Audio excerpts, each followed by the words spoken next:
বিসমিল্লাহির রহমানির রহিম।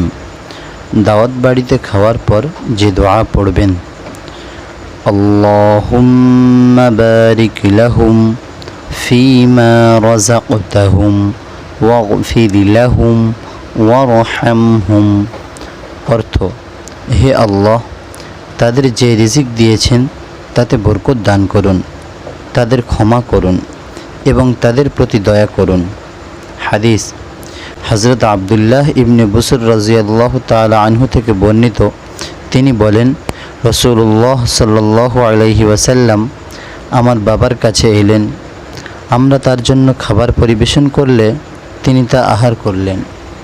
তারপর খেজুর আনা হলে তিনি তা খেতে থাকলেন এবং 2 আঙুলের মাধ্যমে খেজুরের বিচি ফেলে দিতে লাগলেন, মধ্যমা ও তর্জনী একত্র করে।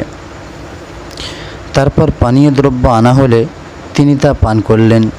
তারপর পানপত্র তার ডান পাশের ব্যক্তিকে দিলেন। হযরত আব্দুল্লাহ ইবনে বুসর রহমতুল্লাহ আলাইহি বলেন, তারপর আমার বাবা তার সওয়ারির লাগাম ধরে বললেন, আমাদের জন্য দোয়া করুন। তখন তিনি উক্ত দোয়াটি পাঠ করলেন। তিরমিজি শরীফ, হাদিস নম্বর 3576।